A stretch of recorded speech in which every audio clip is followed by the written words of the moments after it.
Feliz sábado, hermanos. Vamos a iniciar con una oración. Padre nuestro, bendito que está en el cielo, santo, glorificado sea su nombre, Señor. En esta mañana de sábado le damos gracias por permitirnos estar aquí con los hermanos. Gracias, Señor, por este sábado especial en los que algunos hermanos van a entregar la vida, Señor, a usted. Le rogamos que pueda bendecirlo y le rogamos que nos pueda seguir ayudando, Señor, para que podamos llevar a cabo esta tarea tan importante. Guarde de su pueblo y ayúdenos que esta escuela sabática pueda ser de bendición para cada uno de nosotros y para aquellas personas que nos escucharán. Todo esto se lo rogamos en el bendito nombre de su Hijo amado Cristo Jesús, con el perdón de nuestros pecados. Amén.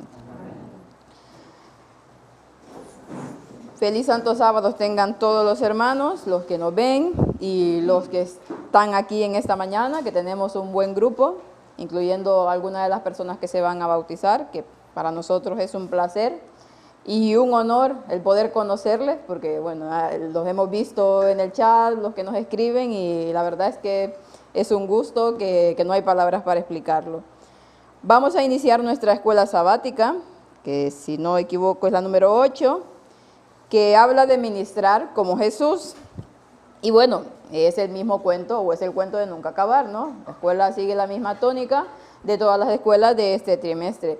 Y la verdad es que cuando uno comienza a leerla, lo que me pasó al principio, ¿no? ¿Qué digo ahora? Porque siempre es la misma repetición de todo, es el mismo. O sea, no hay manera de que puedan dar algo más profundo, algo distinto, algo que realmente nos haga pensar o haga reflexionar al pueblo adventista, porque estas escuelas sabáticas son enfocadas al pueblo adventista y deberían de tener un contenido que haga despertar al pueblo. Lamentablemente no es así. Vamos a intentar también hacerla un poco corta por el tiempo que tenemos, porque nos toca los bautismos en la tarde, predicación y bueno, intentaremos acortarla un poco. Y pedirles a cada uno de los que están aquí que me puedan ayudar también, porque esta semana ha sido un poco durilla y lo que pude hacer ayer fue repasarla y hoy en la mañana otra vez, y bueno, no la preparé con esa anticipación que se necesita, ¿no? Ministrar como Jesús. Quisiera que alguien me buscara el concepto de ministrar y lo leyera, por favor, para que veamos la definición de ministrar. Si alguien lo tiene, sí.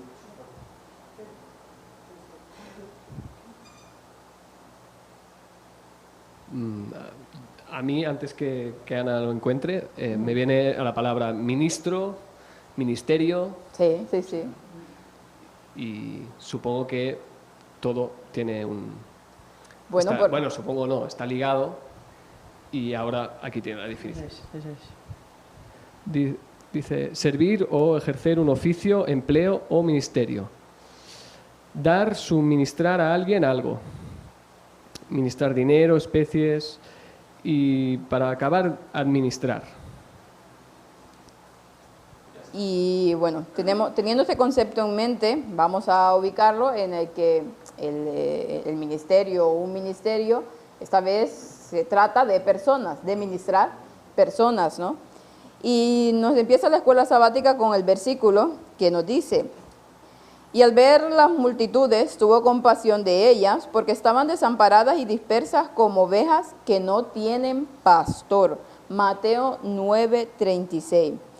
Jesús, en el tiempo en que vino, él vio que la religión estaba totalmente del lado opuesto de como tenía que ser, y él vino a poner orden en ese sentido, ¿no? Y habla aquí que al ver la multitud, él al querer dar el mensaje, ¿no?, vio que la multitud estaba totalmente desamparada, y nos habla aquí que sus ovejas estaban dispersas como que no tienen pastor. Hoy en día, cuando nosotros comenzamos a ver el pueblo de Dios, el supuesto verdadero pueblo de Dios, y vemos las ovejas, ¿no?, cómo están, totalmente desorientadas, ¿no?, como pasaba en el tiempo de Jesús, totalmente perdidas. ¿Por qué? Porque no tienen un pastor, un verdadero pastor, porque pastores, administradores, líderes supuestos, hay muchos dentro de las iglesias, pero Los verdaderos pastores, esos que como Jesús hace su trabajo, que incluso dan su vida por las ovejas, ¿existen o no existen? Quisiera que alguien me diera su opinión acerca de este asunto.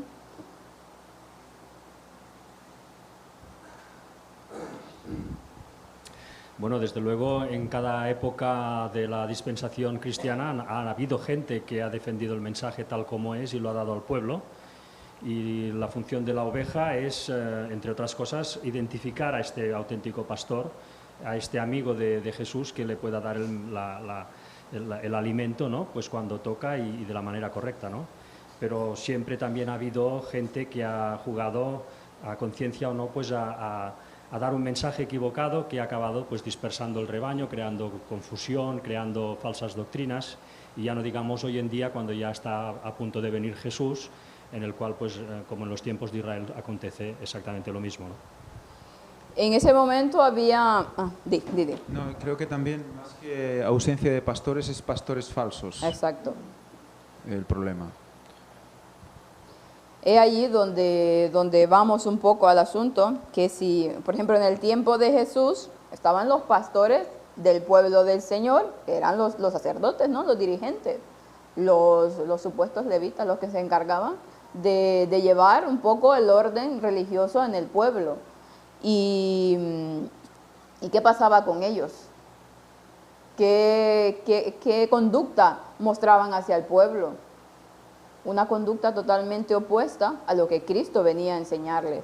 Y estaba, bueno, hoy en la mañana que le preguntaba algunas cosas a Víctor, de las comparaciones, ¿no? Del pueblo que había cuando Jesús vino como Mesías y del pueblo que hay hoy cuando está a punto de venir otra vez, ¿no? Y nosotros vemos que la dirigencia totalmente en apostasía estaba en ese momento. Se habían hecho tan duros con esa, como nos leeremos aquí alguna cita de Elena White, con una ostentación tremenda, con una manifestación supuesta de piedad, mas sin embargo, ¿qué había en sus corazones? ¿Qué es lo que realmente los motivaba a hacer esas cosas? Era únicamente el quedar bien ante el pueblo, el que los vieran, el que los exaltaran, ¿no? El orgullo que había en ellos. Y por otro lado había un pueblo que estaba completamente perdido en sus pecados, porque no había una buena administración. Por eso hablábamos de ministrar como Jesús, no había una buena administración. Por lo tanto, el pueblo se desviaba totalmente y estaba perdido, estaba en apostasía completa en ese momento, como lo ha sido desde siempre, ¿no? Pero como estamos hablando aquí en esta escuela de ministrar como Jesús en esa época, pues había un pueblo perdido. Por un lado estaban los legalistas, la dirigencia, los sacerdotes, los fariseos, y por otro lado estaba el pueblo que estaba totalmente perdido en sus pecados. Y el día de hoy, ¿cómo está el pueblo? Nuevamente igual, perdido totalmente en el pecado, en la apostasía, en el libertinaje. Y hay una dirigencia que en este caso, bueno, hay de todo, ¿no? En la dirigencia. No solamente hablamos de la iglesia adventista, sino que de cada uno de los movimientos que se dicen el verdadero pueblo de Dios. Por un lado tenemos aquellos movimientos que vienen a ser un poco como los fariseos en esa religión legalista, y por el otro lado tenemos aquella dirigencia light que todo se permite, ¿no? Todo vale bien. Entonces tenemos un pueblo completamente perdido, que no sabe dónde poner o no sabe dónde estar, porque no hay un verdadero pastor, hay falsos pastores. Y por el otro lado entonces vino Cristo. Primero vino Juan, que preparaba ese camino para ese Mesías, estuvo diciendo las cosas como tenían que decirse para poder ir preparando las mentes para poder recibir a ese Mesías. En nuestra época, del día de hoy, tenemos también un tercer Elías, ¿no? Tenemos un verdadero pastor que va guiando esas ovejas por el camino que deben de ir, poniendo esa religión en el marco verdadero, que es lo que hacía Jesús. O sea, Jesús, por un lado le decían, tú que comes con los pecadores, bueno, lo trataban totalmente de libertino, ¿no? Porque él se sentaba con los pecadores, él iba, porque él venía a buscar las ovejas que se habían perdido. Y por el otro lado había otras personas que lo llamaban que era muy duro en su forma de hablar, en su forma de decir las cosas. Pero Jesús vino a darle a la religión ese concepto que totalmente se había perdido en ese tiempo. Vino a poner ese equilibrio, esa templanza que necesitaba el pueblo de Dios para poder, ¿qué? Para poder encaminarse, para poder hacer la voluntad de Dios. Era la única manera. Vamos a ir al domingo, porque bueno, no sé si alguien quiere comentar lo que dice la lección el sábado. Yo no lo voy a comentar por el tiempo, pero si alguien quiere comentar algo, pues lo puede hacer. Yo quería comentar algo, porque aquí nos habla clásica del método de Cristo, que es verdad, y el lenguaje, eso sale de una cita del lenguaje del método de Cristo, pero sabemos realmente lo que están haciendo con esto, ¿no? Bueno, creo que ya se ha comentado bastante, pero inclusive dice que acá habla como que Jesús primero les mostraba simpatía, atendía sus necesidades, se ganaba su confianza, y entonces recién les pedía, le dice, sígueme. Yo pregunto, ¿con Mateo hizo eso? Y con otros tantos.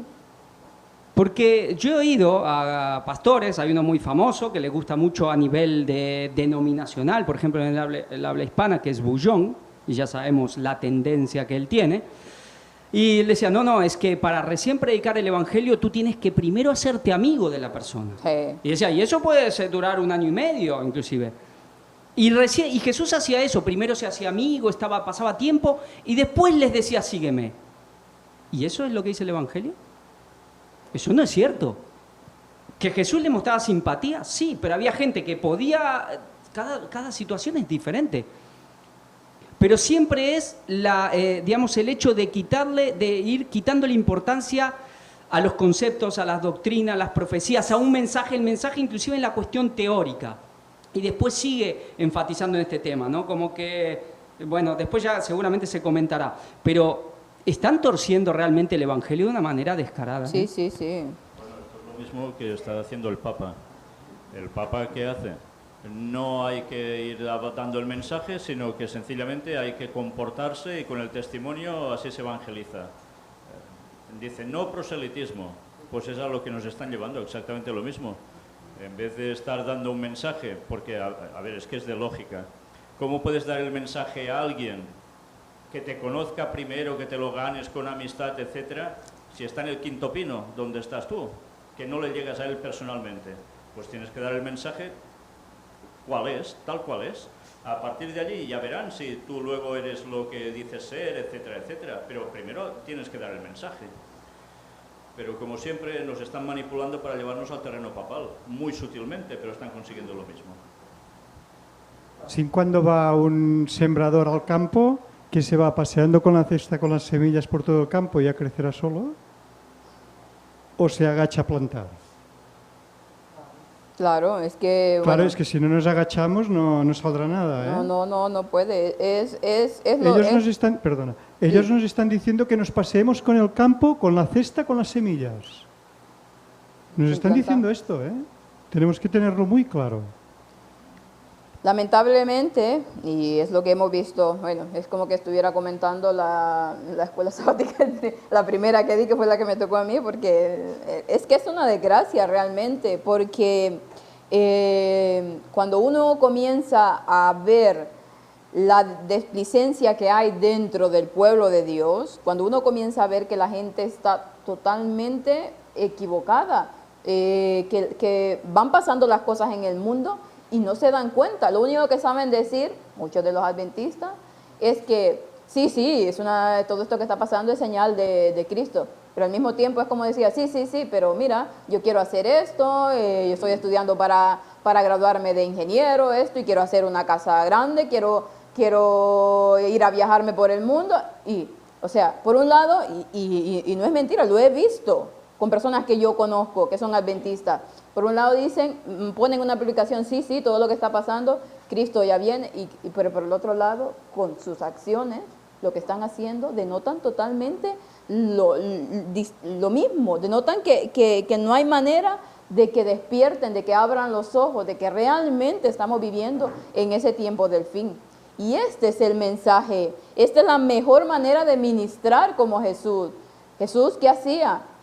¿Qué era la necesidad que había en ese momento en el que vino? Había una necesidad clara de explicarle el verdadero evangelio, no como lo hacían los sacerdotes. Y él lo decía siempre. Ellos hablan y dicen, no creáis lo que dicen porque ellos hablan y no practican lo que hacen.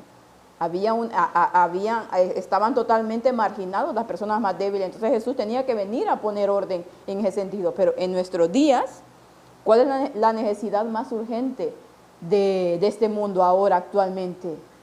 Declarar que esto se va a la vil porra, declarar que Cristo viene en escasos 10 años y que estamos en contra del tiempo para poder alistarnos para esa venida. Yo me gustaría leer una parte porque para ver claramente, porque se está torciendo mucho los motivos inclusive de Jesús, ¿no? Y lo que él vino a hacer. Sí, sí, sí. Esto está en Marcos, en el capítulo 1, ¿no? A partir del 36 y 37. Y 38. Dice, y le buscó Simón y los que con él estaban, y hallándole le dijeron, todos te buscan. Y lo buscaban para que le sane y todas esas cosas en general. Él les dijo, vamos a los lugares vecinos para que... Y hallándole le dijeron, todos te buscan. Él les dijo, vamos a los lugares vecinos para que predique también allí, porque para esto he venido. Realmente se dice, y es verdad, ¿no? Que la mayor parte del tiempo Jesús la utilizó en sanar. Y es verdad. ¿Pero por qué? ¿Porque esa era su misión principal? No, y eso lo explica el Evangelio, es por compasión. Pero él lo decía claramente, yo he venido para esto, para predicar principalmente. Su misión principal era predicar. Por compasión, él utilizaba y gastaba mucho tiempo en sanar y esas cosas, pero esta era su misión. Y él lo dice claramente. Ahora todo se está torciendo. Había alguien que decía, San Francisco de Asís, ¿no? Decía, predica con el ejemplo y bueno, y si no queda otra también con palabras. Eso es lo que están queriéndonos decir en la iglesia adventista. Ya lo veremos porque el lunes van dejando sus perlitas, ¿no? En esta del domingo habla de la actitud de Jesús hacia las personas. ¿Y cómo era la actitud de Jesús hacia las personas? Siempre era con esas palabras así suaves de amor y tal. Había momentos, claro está, dependía de la necesidad en ese momento de las personas. Había personas que realmente solo habían escuchado en su vida palabras duras, palabras que su corazón estaba totalmente acongojado. Y entonces Jesús, ¿qué venía? A mostrarles que también el evangelio, la religión, era ese amor, era esa compasión por ellos. Él vino a esos frágiles que había en ese momento, pero también había sus momentos en que Jesús hablaba claro, hablaba las cosas como tenía que decirlas, fuerte, porque era la única manera que se entendiera. Y el día de hoy, en este mundo tan contaminado, en este mundo que tenemos, que realmente cuando uno se pone a ver todas las cosas que pasan, es que da miedo, da pavor de observar cómo el corazón humano se está cada vez tornando al enemigo. Y que dentro de la iglesia parece que la gente, bueno, parece no, sino que la gente está totalmente dormida. Entonces, cuando una persona está totalmente dormida, en un sueño profundo, y nosotros vemos que viene algo a impactar contra él, ¿qué vamos a hacer para despertarlo? Vamos a decirle, despiértate. No, vamos a gritar, despierta, que te mueres, que hay algo que viene y te cae. Pero lo decimos con fuerza, porque así despacito no podemos despertar a esa persona que la vemos en peligro. No debemos confundir las palabras de misericordia con palabras de amor, solo en el sentido de que no, solo lo misericordioso es amor. Todo lo que dijo Cristo fue por amor. Todo lo que dijo fue por amor. Sí, sí, sí. Y todas las palabras de Cristo fueron por amor. Entonces, por amor exhortaba, por amor llamaba hipócritas a quien tenía que decírselo, por amor a los suyos, porque también vieran cómo realmente había que tratar a según qué personas cuando llegaba el momento. Entonces, todos los avisos también son por amor. O sea, el amor está incluido, todo está incluido en el amor. El avisar, el exhortar, el tratar cariñosamente y el tratar también a veces con una cierta dureza para que esas personas reaccionen, también es amor. Si no comprendemos eso, sí, no comprendemos qué es el amor. Porque el amor es un poder, no es un sentimiento, es un poder. La misma Elena White lo explica así.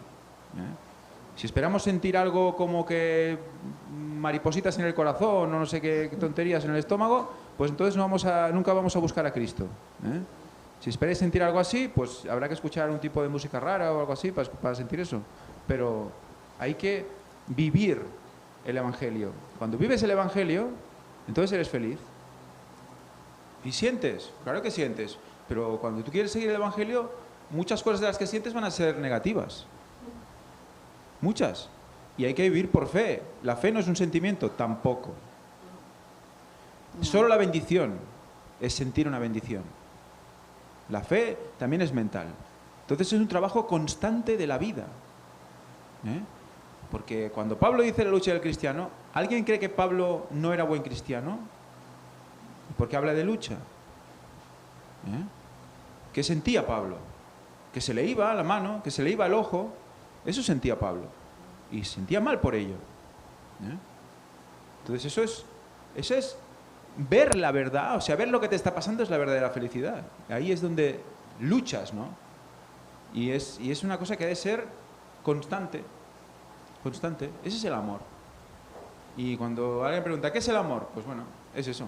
Ya está, porque hay gente que se queda, bueno, el amor es un sentimiento, es un sentir. Bueno, a ver, evidentemente todos tenemos que sentir algo por alguien y todo está muy bien, pero es algo más, es un poder. Es un poder que puede, si lo usas bien, evidentemente, es poder de Dios que es para llegar a los demás de una manera pues brutal, ¿no? Y que también se puede convertir en un poder que aleje de Dios a la gente, con un falso amor, ¿no? Sí. Recordemos que el castigo también es misericordia. Así que las formas de la misericordia son muy variadas. Totalmente. El castigo de Dios, me refiero. Sí, también. Bueno, es que tenemos el concepto de amor muy mal en nuestra sociedad. El mundo, el enemigo se ha encargado de poner el concepto del amor en toda esa cosa de corazoncitos y todo esto que a nosotros nos hace ver que si no sientes algo, lo de lo que hacen los pentecostales, ¿no? Si el Espíritu no te hace sentir una cosa, una fuerza, bueno, tantas cosas que dicen, eso no es el Espíritu. Y lo mismo es con el amor. Realmente no tenemos el concepto bien definido, lo que estaba diciendo Ángel. Sí, muchas veces confundimos inconscientemente por amor pues lo que acaricia nuestro orgullo, ¿no? Todo lo que nos da alas, pues eso es amor para nosotros. Y en cambio lo que nos confronta y lo que nos hace bajar del pedestal, eso lo vemos como antipatía, lo vemos como algo desagradable, ¿no? Cuando en realidad es el auténtico amor, porque es lo que te lleva a la salvación, ¿no? Así es, así es. Y por el otro lado tenemos, bueno, voy a leer esa parte de la escuela sabática del lunes, porque me va bien a lo que vamos a comentar. La religión de los escribas, dice, de los fariseos y los saduceos, era evasiva. Ellos pensaban, hay que hacer todo lo posible para evitar contaminarse con el pecado. La enseñanza de Jesús fue dramáticamente diferente. Se sumergió en este mundo un pozo de serpientes para redimirlo, no para evitarlo. Él es la luz del mundo. Por otro lado tenemos a esa, bueno, lo que estábamos comentando, ¿no? Esa religión de los escribas y de los fariseos, que ellos hacían todo por no contaminarse, ¿no? Cuidado, estamos ahí con los pecadores y cuidado, bueno, tantas cosas, ¿no? O sea, su religión iba por obras, más que por la gracia de Cristo, que era él lo que venía a tratar de enseñar, ¿no? Esa justificación por la fe, que no era un tema nuevo de ese momento, con todo el sistema del santuario, con toda esa enseñanza que Dios le dio a través de que inició con su pueblo, le estaba enseñando que la salvación venía por el trabajo, por la muerte de Cristo. Pasa que ellos no lo quisieron ver y se fueron totalmente por el lado distinto, ¿no? Pero el día de hoy también existe dentro de nuestro medio, dentro de aquellos que se dicen pueblo de Dios, esta religión de los fariseos. Esta religión de que si no hago esto, si no hago lo otro, no, yo ya no soy salvo. Y cuando ven a alguna persona que viene, ¿no? Que a lo mejor es nueva en la fe y que hace esto y lo otro, o sea, ya lo quedan viendo totalmente como que fuera la peste. la peste bubónica o cualquiera de estas pestes mortales. Y inmediatamente quieren ir a saco con aquella persona, no, tienes que hacer esto, tienes que hacer lo otro, tienes que dejar esto.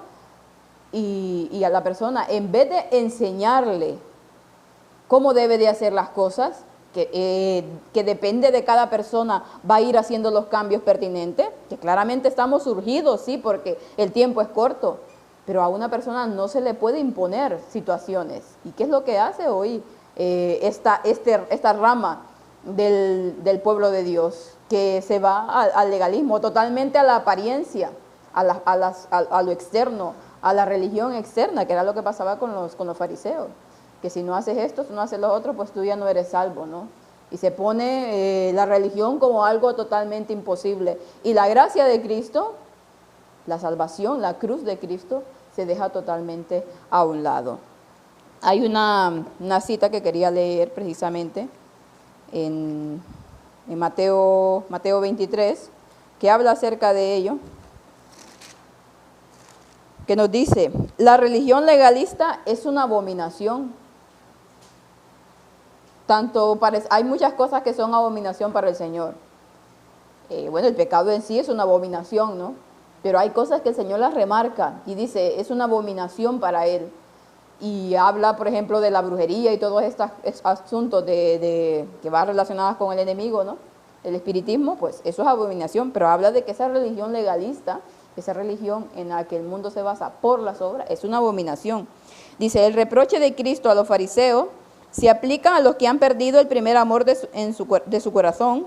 Una religión fría y legalista nunca puede llevar a las almas a Cristo, pues es una religión sin amor y sin Cristo. Cuando se ayuna, dice, y se ora con un espíritu de justificación propia, es una abominación para Dios. La convocación solemne para el culto, la rutina de las ceremonias religiosas, la humillación externa, el sacrificio obligatorio, todo esto da al mundo el testimonio de que les hace falta cosas que se consideran justos a sí mismos. Estas cosas atraen la atención del observador de deberes rigurosos, que dice, este hombre tiene el derecho al cielo, pero todo es un engaño. Las obras no pueden ganar para nosotros la entrada al cielo. La única gran ofrenda que ha sido hecha es enteramente suficiente para todos los que creen. Y es una descripción de la religión, esta legalista, abominación a Jehová, que se van totalmente con las cosas externas, con las apariencias, con la forma de hacer, con esa forma de religión, de ceremonias, ¿no? Y nos habla aquí de que, ya me perdí. Estas cosas, dice, atraen la atención a los observadores de deberes rigurosos. Dicen, este hombre tiene derecho al cielo. ¿Por qué realmente lo están haciendo? ¿Por qué lo hacían los fariseos? ¿Por qué daban esas demostraciones? Para que lo vieran y dijeran, este tiene derecho al cielo, mira todo lo que hace, es perfecto, siempre anda bien. Bueno, el orgullo, el egoísmo que había en sus corazones era lo que los motivaba a hacer las cosas.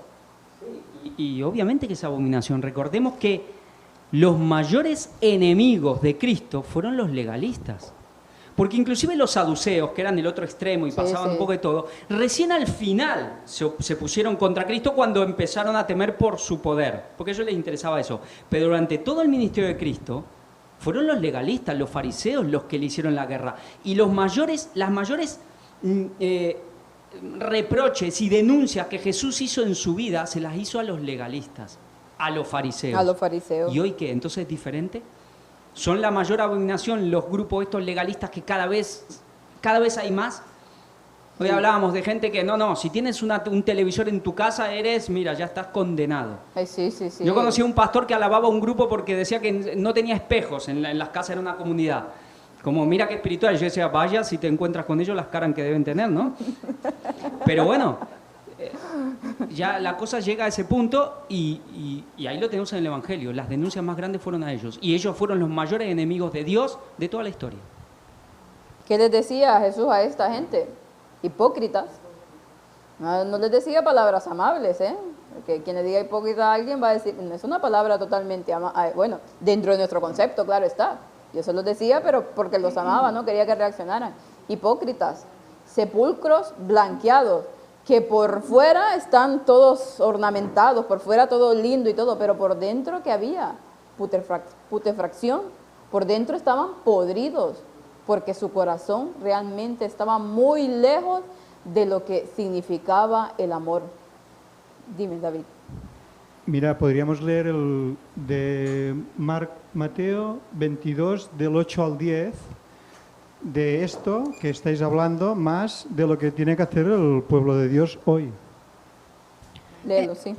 Entonces dijo a sus siervos: las bodas a la verdad están preparadas, mas los que fueron convidados no eran dignos. Id pues a las salidas de los caminos y llamad a las bodas a cuantos halléis. Y saliendo los siervos por los caminos, juntaron a todos los que hallaron, juntamente malos y buenos, y las bodas fueron llenas de convidados. Y es lo que está pasando hoy en día también. Hay muchos que no se creen que dignos, hay muchas personas que dicen esto no es digno del Evangelio, porque hace esto, porque hace lo otro, ya sea donde nos metamos, en qué extremo estemos, ¿no? ¿Y qué hace el Señor? Pues ir afuera a los caminos, ir a las otras iglesias, ir al mundo. Aquí tenemos personas que no eran religiosos, que eran totalmente ateos, que no conocían de Dios, mas sin embargo, cuando llegó el verdadero evangelio, cuando se les presentó la palabra como se debería, reaccionaron. Claramente debemos de ir a buscar a quienes, primeramente a los que son de nuestra fe, ¿no? Para que reaccionen, pero muchas veces no quieren, entonces tenemos que quedarnos ahí, debemos de salir porque hay almas hambrientas de la palabra del Señor que nos necesitan. Bueno, esto, hablando de los fariseos, estos ya demostraban un rechazo hacia Jesús, ¿no? Y Jesús les decía todo esto así rotundamente. Pero vemos que también hay otro tipo de gente, así como Nicodemo, cuando se acercó a Jesús por la noche preguntándole acerca del nacimiento. Y sí. Jesús tampoco fue allí explicándole, le dijo directamente que tú siendo rabí no sabes estas cosas, ¿no? Hoy en día también hay en el pueblo de Dios que van así, ¿no? Que van así tan y tal, pero nosotros tenemos que responderle de una manera como si ellos no conocieran. También debemos ser directos, porque el pueblo adventista conoce todas las doctrinas. Es un pueblo que ha sido muy privilegiado, sí, sí. Y sobre todo los que han sido de cuna. Entonces ellos deberían de saber, y si no lo saben, es su propia responsabilidad, aunque los pastores no estén haciendo su trabajo. Pero nosotros debemos ir a decirles así, porque no pueden esperar ellos un amor, una paciencia de nosotros, porque ellos ante nada van a dar sobre esto, van a dar cuentas a Dios. Así es, exactamente.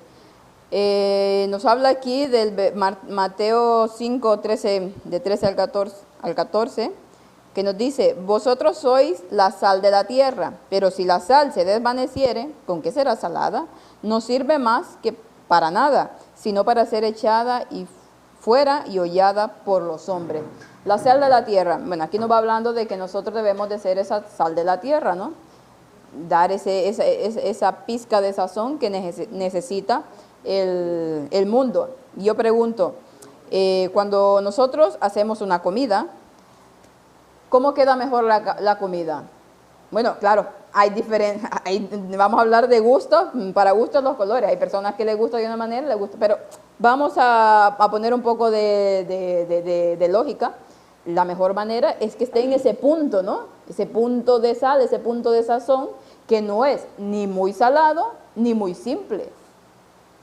Hoy en día, ¿cuál es la mayor necesidad que hay en este mundo? ¿Cómo debemos de nosotros de representar esa sal que debe de salar al mundo? ¿Cómo debe de ser? ¿Cómo debemos de ser? Debemos de ser esa sal tan grande que cuando se echa, que totalmente se provoca el rechazo, ¿no? Aquella cosa tan salada no es buena, no es apetecible. O debemos de ser esos sosos, que pone saquea y se vuelve totalmente insípida. Debemos de ser ese punto de sal, el correcto, el verdadero, el que necesita este mundo. No solo eso, sino también tenemos que tener en cuenta que es sal adulterada. También, bueno, Con lo cual la sal muy buen adulterada punto. nos sienta mal, nos hace enfermar, y en cambio la sal marina, la sal pura, la sal que es buena, nos ayuda a nuestro organismo. Por lo tanto, también es lo mismo al final. Perfecto, Ligori, me ha ido genial el comentario, porque no lo había pensado. Es que al final no dice que no tiran sal, sino que es una sal que no sala. O sea, por lo tanto se dice, es un mensaje que se estás explicando, pero que no hace reaccionar a la gente. Por lo tanto, no estás viendo el mensaje. No cae la sal sobre lo que estás diciendo. O que engaña, que la persona piensa que sí, que está bien, pero por dentro, como dice Ligori, como es una sal adulterada que no va bien, que hace mal al organismo. La persona no lo sabe hasta cuando le vienen las enfermedades o las cosas. Y en nuestro caso igual, si esa sal no es la sal verdadera, no es el mensaje verdadero, ese mensaje que hace reaccionar a las personas de la mejor manera posible, de la manera más positiva, entonces no es lo que debemos hacer. Entonces nosotros tenemos que estar en ese verdadero mensaje para poder ser esa sal de la tierra que dice Cristo. Si no, de nada sirve. Entonces estamos convirtiéndonos ¿en qué? En engañadores. Y es lo que Satanás está haciendo. Voy a comentar una experiencia que hace tiempo, cuando estuvimos en San Sebastián con Javi, nos encontramos con dos personas, dos mujeres, testigos de Jehová, y a simple vista para nosotros parecía un ángel. Parecían dos mujeres, pero con caras de ángeles, bien vestidas, bien peinadas. Digo, uy, qué mujer, daba gusto hablar con ellas en ese momento, pero cuando tuvimos esa oportunidad de poder conversar y cada uno exponer, fue terrible. Quedaron hasta despeinadas. ¿No? Entonces, eso fue de verdad que nosotros nos quedamos, estábamos también con nuestra hermana Vilma y yo me acuerdo que a Víctor le pasó algo parecido. Vinieron unos testigos de Jehová al piso donde vivíamos. Y bueno, así todo muy amable, muy bien, hablando de esa manera tan bonita, ¿no? Y de repente cuando él les empieza a decir que el fundador era masón, tal y tal, una de ellas dice que se puso terrible la manera. Y bueno, eso nos vamos a encontrar y gente que según de qué países sean, son muy salerosos, como dicen aquí, ¿no? Y te da gusto y tal. Pero luego después, cuando a medida que vas haciendo ya más amistad, te das cuenta en qué espíritu llevan. Y entonces cuando tú vas exponiendo y vas diciendo, y luego ya hay un aborrecimiento. Eso te sucede hasta con tus amigos. Yo esta semana lo estoy viviendo todo eso con una amiga que estoy ahora compartiendo una habitación, bueno, no sé, pero bueno, es verdad también. Pero cuando tú les expones la verdad que vas informándoles de lo que va a pasar, pues automáticamente de quererte, tú ves a simple vista que te están aborreciendo. Y eso te va a pasar con tu familia, con tus hijos, y en fin, porque va a tener que ser así. Pero si ves que el espíritu es otra cosa, un espíritu de humildad, que realmente están esperando la venida de Jesús, que aman a Jesús, eso va a ser diferente. Eso va a ser diferente. Aunque ellos te digan, yo comparto, y además de eso, yo respeto, como lo dicen siempre hoy en día en el mundo actual, que yo respeto todas las ideas, todas las opiniones, pero en el fondo no es así. Eso te pasa porque no has estado 1 año y medio haciendo amistad con esa persona.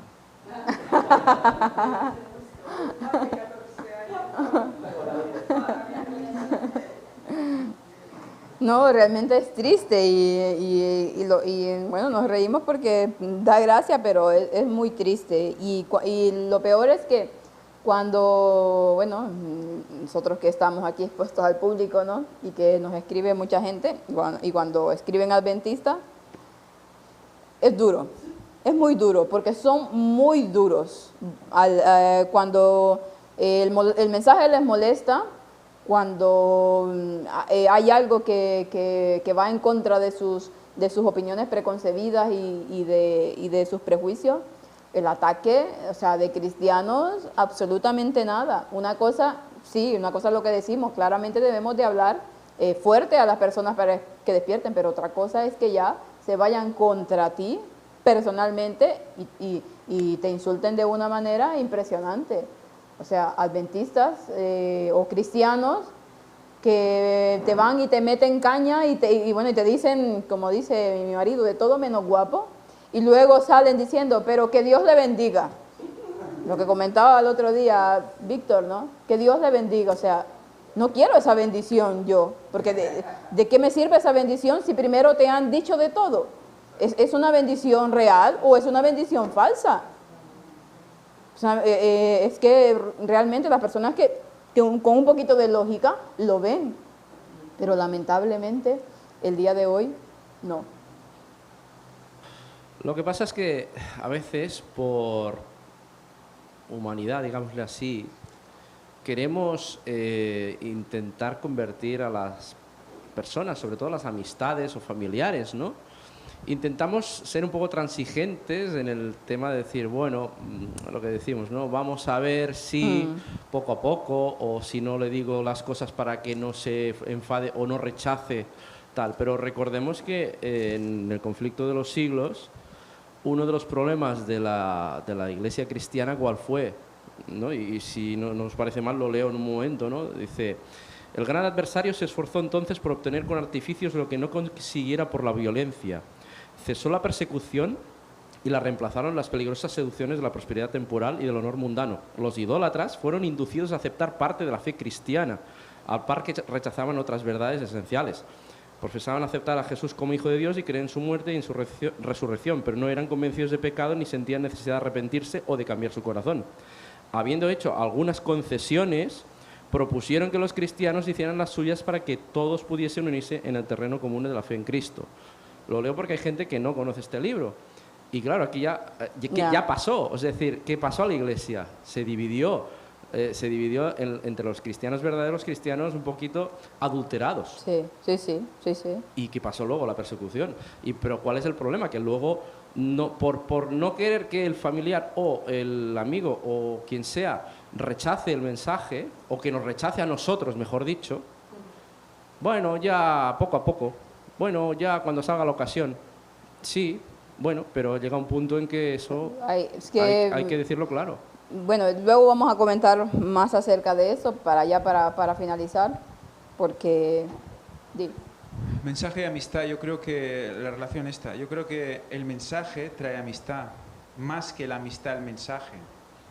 O sea, realmente sí que puede haber amigos que al final se conviertan, pero se convertirán por el mensaje.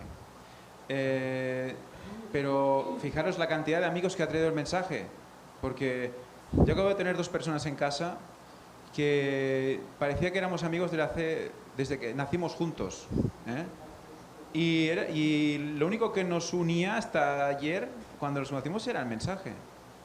Ahora sabemos más el uno del otro, pero hasta entonces era el mensaje. Y estuvimos hablando como si fuera mi hermano de toda la vida. ¿Qué digo? Hasta mejor, porque creo que con mi hermano casi últimamente poco hablamos, ¿no? Pero que es impresionante. Lo que el mensaje hace que seamos uno, eso no hay nada que lo haga. Ni puede estar 1000 años con esa persona, pero si realmente no acepta el mensaje, no hay amistad posible. No hay amistad, somos hermanos y amigos. O sea, es increíble, ¿no? Es que aquí va la cuestión. O sea, el mensaje lo que hace es unir esos corazones independientemente de sus personalidades. Porque eso es lo que hace Cristo, unir a aquellas personas que están en el mismo sentir, que son sinceras, que el Evangelio ha hecho un cambio en ellos, y no con esto quiere decir que sean perfectos, porque sabemos que estamos pecando aún, que tenemos aún cosas que cambiar, pero el mensaje ha tocado nuestros corazones. Y para nosotros lo más importante debería de ser que esto que yo estoy conociendo lo conozcan los demás, que este mensaje de la verdad pueda llegar a más personas. Y lo que comentaba Ángel, nos ha pasado en innumerables ocasiones a nosotros cuando vamos a viajes, ¿no? Que nos invitan personas y personas que no conoces absolutamente de nada. Personas que te han visto por los vídeos y que de ese momento te conocen y te llegan a agarrar un cariño impresionante. Cuando tú llegas ahí, los conoces, que no sabes ni cómo son ni nada, se forma una amistad tan pero tan bonita, unos lazos, un cariño, es eso, como que los conocieras de toda la vida. ¿Pero por qué? Porque el Evangelio ha hecho la obra que tenía que hacer en los corazones de las personas. Entonces están preparados para unirse en esa verdadera amistad, en esa amistad que nadie puede romper, porque están agarrados de las manos de Cristo. Sí, que yo quería comentar que cuando Cristo vino a la tierra, lo que quiso reflejar a los fariseos y a todo el mundo que le escuchaba era realmente que la ley era espiritual, que el espíritu es lo que une a la iglesia. Exacto. Porque aunque tú des el mensaje y si ese mensaje no lo das con el espíritu correcto, realmente no estás consiguiendo nada. Así es, lo que siempre comentamos, el espíritu de la letra. Muy bien lo que ha dicho Wesley, es el espíritu de la letra. Si la letra está, pero el espíritu no está, de nada sirve. No puede haber un convertimiento en una persona. Entonces, la salvación sería salvación por obras, y no es así. Es Jesús quien nos da esa salvación, quien nos dio ese regalo, que hizo en la cruz lo que hizo. Pero más sin embargo, esto tampoco quiere decir que nosotros no vayamos a hacer nada. Esa es la otra parte. Tenemos que poner un esfuerzo. ¿Qué pasa si no está la letra? ¿Qué pasa si no está la letra? Dice Javi.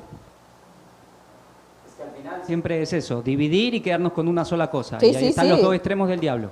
Sí, ahí están los dos extremos. Ahí está la sal, la mala sal, y por un lado la sal bestia o la poca Yo sal. cuando estaba en el mundo evangélico se hablaba mucho de la adoración en el espíritu, ¿vale? Y faltaba la otra mitad, ¿no? La letra. Espíritu y en verdad, dijo Jesús. Pero no, adoración en el espíritu. Y ahí ya está. Sí, sí. Obras y fe. La fe y las obras. O sea, es que la palabra de Dios es clara. Ambas tienen que ir unidas, si no, absolutamente no hay nada. Una adoración de espíritu sin letra es sentimentalismo. Eso es lo que ellos estaban... El desequilibrio llega al sentimentalismo. Así y es. solo letra, pues llega al extremo de... Al extremo pura del... ley, sí, puro norma y pura fariseísmo. Así es. Teniendo con lo que decía Ángel antes,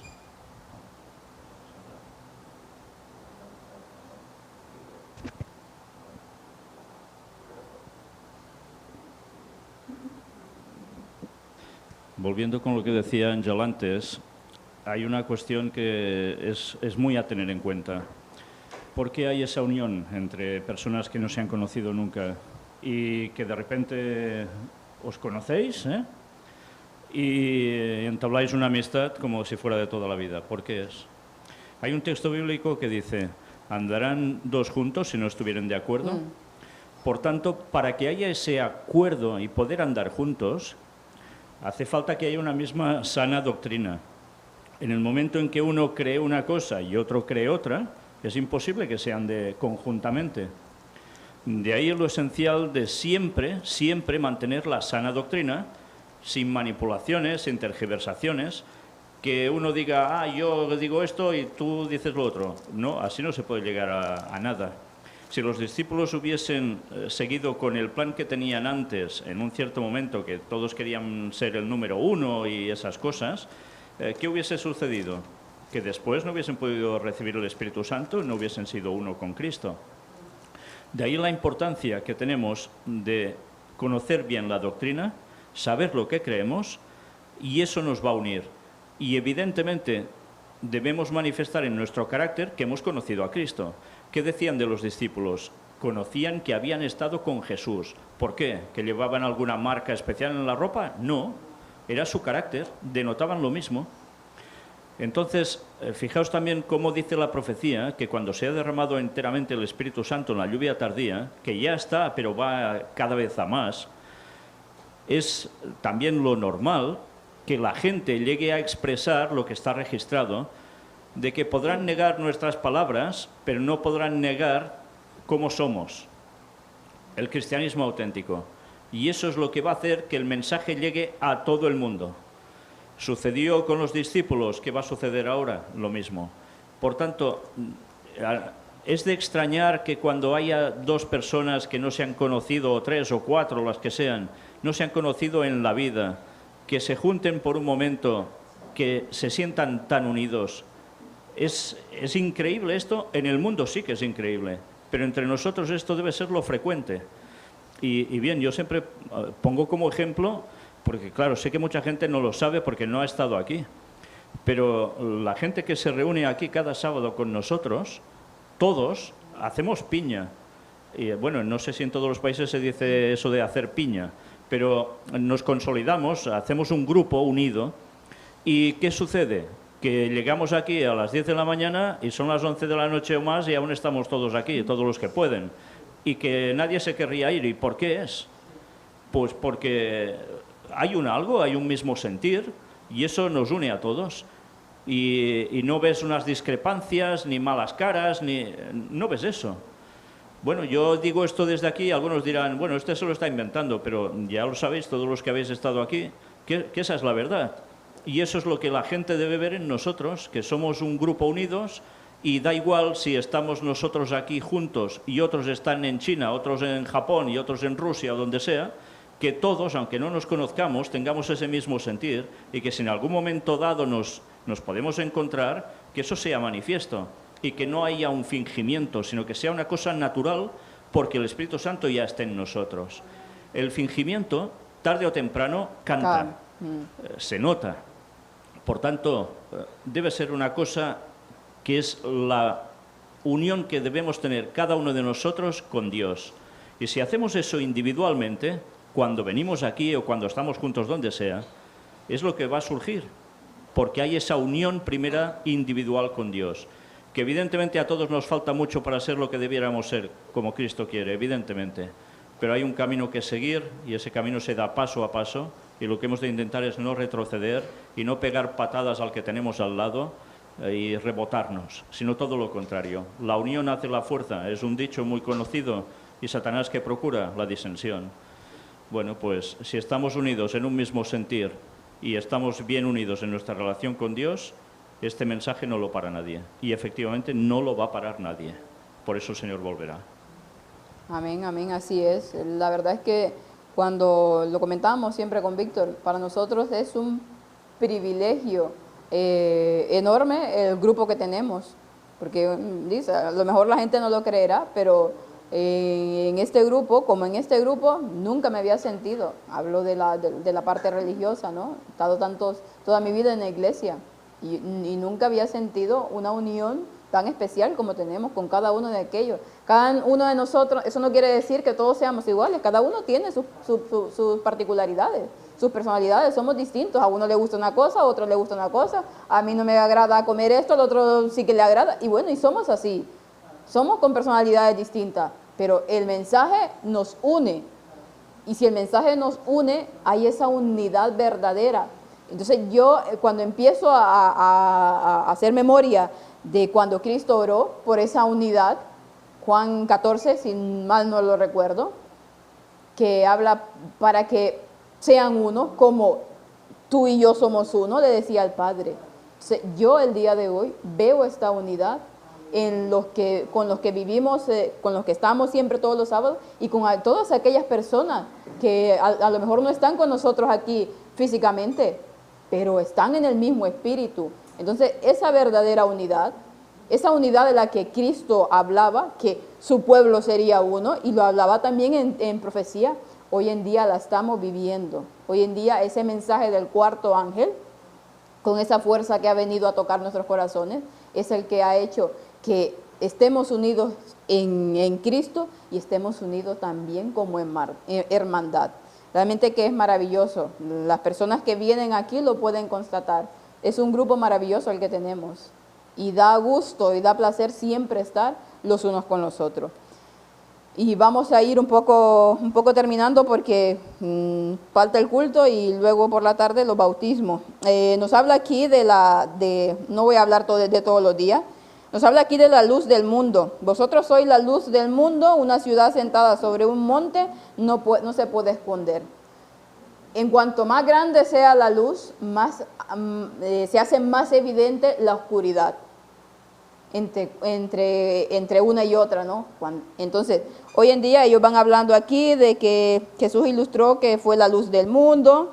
La luz no evita la oscuridad, brilla en la oscuridad, no se separa de la oscuridad, penetra en la oscuridad, haciéndola que la oscuridad sea iluminada. Los seguidores de Jesús, dice, deben penetrar en la oscuridad de este mundo, en sus vecindarios. Bueno, va hablando de todo esto. Y digo yo, hay una luz hoy especial para el tiempo del fin, que es la luz del cuarto ángel. Es una luz que viene, es un mensaje que brilla, pero en su mayor esplendor, con una fuerza que viene ese cuarto ángel. ¿Para qué? Para que penetre más en la oscuridad, porque hoy estamos en esa época donde la oscuridad del mundo se hace más evidente. Hemos llegado a ese fin de los fines, a ese momento en el de la historia de la humanidad que ya es lo último, y por lo tanto la humanidad se ha ido degradando tanto que hoy estamos viviendo en esa peor época de todas las épocas. Claramente hubo a los antediluvianos, pero nosotros estamos en ese tiempo del fin, con un cuerpo de 6.000, con una humanidad de 6.000 años de pecado. Por lo tanto, la cosa es más dura hoy en día. Y es más oscuro, todo es más oscuro. El engaño del enemigo ha llegado tanto, se ha perfeccionado tanto en el pecado a través de esos 6.000 años con la humanidad, que vemos que hace destrozos. Entonces, para que pueda hacer ese contraste, porque cuando esa oscuridad es cada vez más y más tenebrosa, más oscura, pues tiene que haber una luz, tiene que haber una luz que la sobrepase, ¿no?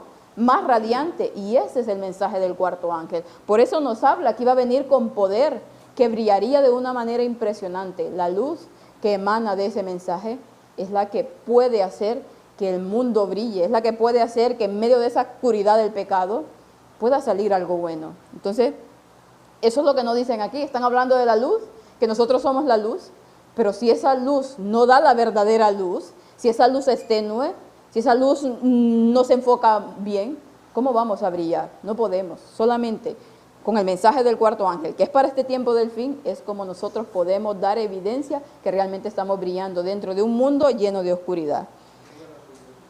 ¿Cómo? ¿En qué día? En el domingo. Y bueno, vamos a ir terminando. Y lo que quiero, bueno, van hablando aquí de cómo trataba Jesús a las personas. Y no lo voy a leer, pero vamos a ver la última pregunta, que es lo que dice. Dice, ¿por qué la forma en que decimos algo es tan importante o incluso más importante que lo que decimos? Hace la pregunta. ¿Cómo reaccionas a esta afirmación? La verdad es verdad y la gente debe tomarla o dejarla. ¿Qué tiene de malo esta afirmación verdadera?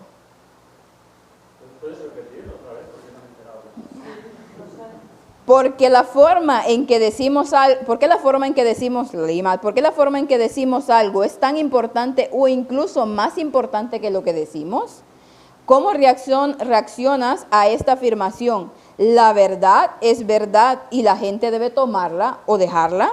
¿Qué tiene de malo esta afirmación verdadera? Sí, la pregunta acá hay una cosa interesante. ¿Realmente es más importante la forma que lo que decimos? Es como decir, ¿una mentira bien dicha es mejor que una verdad mal dicha?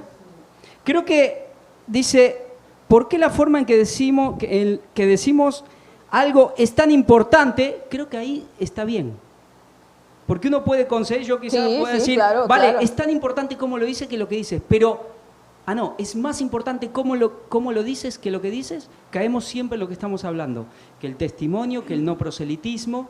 ¿Y esto en qué termina? Una religión de formas, de fingimiento, y siempre desechar el conocimiento. Siempre desechar la verdadera ciencia de la salvación, la doctrina. Es como, esto termina en, bueno, ¿qué más da sábado y domingo? Ya. Por eso, y luego dice, la verdad, hay personas que dicen, la verdad es verdad y la gente debe tomarla o dejarla, como me decía hoy Víctor, o cacha o facha en catalán, o una cosa o otra. Lo que pasa es que luego está el otro extremo, que son las personas que dicen las cosas y punto. Y creo que nos quieren meter en ese juego. saco. Porque, bueno, tuvimos una experiencia, siempre recordaré, con un evangélico que se presentó... ¿Qué pasa? ¿Aquí? Tuvimos una experiencia con un evangélico que lo invitamos y se presentó. Y entonces empezó a...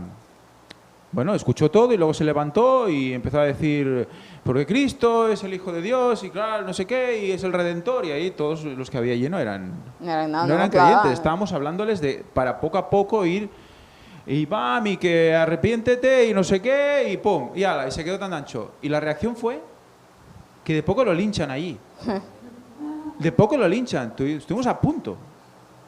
Y cuando salimos, hombre, quizás tienes que haberlo dicho de otra manera o esperar o tal. Y no, es que ya está dicho. La verdad es verdad, como dice aquí. La verdad es verdad y la gente que la tome o la deje. Ya lo he dicho. Hombre, por eso te digo que es capciosa, o sea, es capciosa. Sí, a eso es lo que voy, que es capciosa. Pero toda entera. O sea, no puedes dejarte ni un trocito. Ni un trocito. Porque cuando preguntan así, ¿por qué la forma? Es lo mismo que decir... La forma más importante de hablar es lo que dices, es como lo dices y no lo que dices. Es lo mismo que afirmar eso, pero en forma de pregunta para que cuele mejor. Pero básicamente es retórica, es una pregunta retórica. Lamentablemente es siempre la misma cosa con los escritores de escuela sabática. Y ya para finalizar, el ministerio de Jesús, o la forma en cómo ministraba Jesús, lo que decimos, ¿no? Vino a un mundo doliente, vino a un mundo donde los fariseos los gobernantes no habían hecho su tarea. O se iban a un extremo o se iban al otro. Por lo tanto, había un pueblo perdido completamente. Un pueblo que no tenía pastor o que tenía malos pastores. No, es que, cuando has dicho antes lo de la luz y la oscuridad, me he quedado un poco así, me ha hecho un clic porque, claro, dices, la luz no evita la oscuridad. Bueno, y luego dice lo que la brilla en la oscuridad y todo eso. Esa filosofada interesante, ¿no? A ver, ¿la luz no evita la oscuridad? A ver, cuanto más luz tienes, más difícil es que la oscuridad entre en ti o que puedas asumir cosas que son oscuras. Es la luz de Dios. La luz de Dios penetra por todos los lugares, ¿eh? Y sí que puedes poner algo delante y hace una sombra. Pero bueno, eso ya es buscar la analogía pura física a algo que realmente es espiritual y potente, ¿no? Dice, cuando tu ojo está bien, ¿qué hay dentro de ti? Luz, ¿no? Y cuando está mal, pues otra luz, oscuridad, ¿no? No, desaparece, ¿no? No evita, que no evita la oscuridad. ¿Cómo que no? Eso es como decir el yin y el yang, es como decir el blanco y negro y el punto blanco en el negro y el punto negro en el blanco. No, es todo nada. Es que cuelan cosas que además son taoístas. O sea, ¿que hasta qué punto estamos aquí, no? Sí, van dejando cosas y cada vez cada escuela sabática hay alguna que se van dejando y ciertamente entre más luz hay, lo que decíamos, ¿no? La oscuridad cada vez se va disipando más, pero lamentablemente con los mensajes que hay hoy en día, pues esa oscuridad sigue ahí. Y bueno, como continuaba ya para terminar, ministrar como Jesús, que Jesús lo hacía en ese momento donde el pueblo tenía una necesidad puntual de lo que estaba pasando en esos momentos, ¿no? Él había venido como Mesías y había venido a transformar esa religión que estaba totalmente deshecha y vino a inaugurar una religión nueva. Claro está, de ahí salió el cristianismo. Vino a mostrar la verdadera religión, lo que no habían entendido el pueblo, porque se habían metido tanto en sus pecados, en su orgullo y en todo, que no había distinguido. Y entonces Jesús venía a marcar ese punto de equilibrio que necesitaba la religión, esa verdadera religión, que solamente Él lo podía hacer. Y el día de hoy, ¿cuál es la mayor necesidad de este mundo? Actualmente, en este tiempo del fin. ¿Cuál es la mayor necesidad del mundo? Dilo. Religión, la verdadera religión. Pero Claro. claro, ahí está. ¿Qué vino a hacer? Ratificar el pacto. Pero Es muy- hay una gran necesidad de hoy en este mundo, y es que le digamos que esto se está acabando. O sea, la mayor necesidad del mundo que tiene hoy, el mundo necesita una esperanza, ¿no? Vemos que esperanza no hay por ningún lado. Vemos un panorama, un futuro totalmente incierto, y más con lo que estamos viviendo hoy, con todo este asunto que están haciendo. ¿Qué ven las personas? Algo incierto, no saben qué pasará de aquí a mañana. El mundo necesita una esperanza, el mundo necesita decirles que todo esto va a cambiar y se va a acabar. Entonces, por lo tanto, ¿qué hace ese mensaje del cuarto ángel? ¿Qué es lo que viene a hacer? Antes de que Jesús naciera, el pueblo judío estaba esperando a un Salvador. Pero entre esos solamente había unos pastores que estaban realmente, y hoy en día también están esperando un Salvador. Por eso, de tanta información que está sacando en las noticias Víctor, el Papa saldrá como Salvador. Sí, como Salvador, ¿no? claramente, porque Entonces, sí, el mundo está necesitando claro, una esperanza. y nosotros estamos ahí como ese pueblo para decir que el Salvador verdadero viene el 2031. Exactamente, el mundo está tan desesperado y quiere una esperanza, y se va a agarrar a lo que sea, porque el enemigo lo ha hecho todo. Entonces tenemos el engaño perfecto, lo que han ido trabajando de una manera impresionante, porque el mundo necesita un cambio, y hoy en día todo el mundo, las personas ateas lo dicen en la televisión, lo dicen en noticias, que todo esto no puede seguir así. Con todo lo del cambio climático nos van haciendo, taladrando el cerebro, yéndonos. Entonces, si el mundo necesita un cambio y tenemos al enemigo que les está mostrando el camino para un Salvador falso, pues ¿qué debe de hacer el pueblo de Dios? Hacer ver que esto es un engaño, que el mundo sí necesita un Salvador y que viene ese Salvador, pero el verdadero Salvador, y que faltan solamente, ¿cuántos? 10 años, escasos 10 años para que todo esto se acabe, que por lo tanto no nos desesperemos de todas las situaciones. Falta muy poco tiempo para acabar con el sufrimiento. Eso es lo que necesita el mundo de verdad. Entonces, esa es la mejor forma que nosotros tenemos de ministrar a las personas, es la mejor manera, y el explicarle las artimañas para que no caigan en el engaño. Y al pueblo de Dios, al que se dice pueblo de Dios, despertarlo, pero no lo podemos despertar yendo solamente con estos mensajes de que mensajes de Cristo, no, el pueblo necesita conocimiento. El día lunes, no, mañana, se subirá esa matutina, un pueblo perdido por no querer el conocimiento, porque el conocimiento está, pero no, lamentablemente no lo han querido. Es lo que necesita el supuesto verdadero pueblo de Dios, ese conocimiento que haga los cambios pertinentes en nuestros corazones. Que el Señor los pueda bendecir, y vamos a terminar con una oración.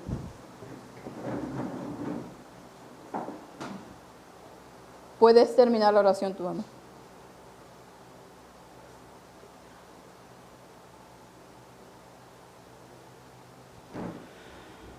Padre nuestro que estás en los cielos, te estamos muy agradecidos por las palabras que nos transmites.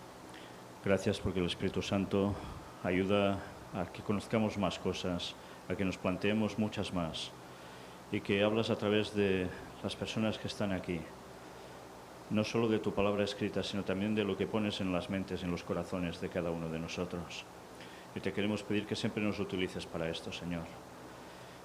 Que dejemos de lado todo lo que es lo nuestro, lo propio, y nos centremos en que tú estés en nosotros, que el Espíritu Santo nos domine totalmente y hable siempre a través de nosotros para que el mensaje llegue a todo el mundo.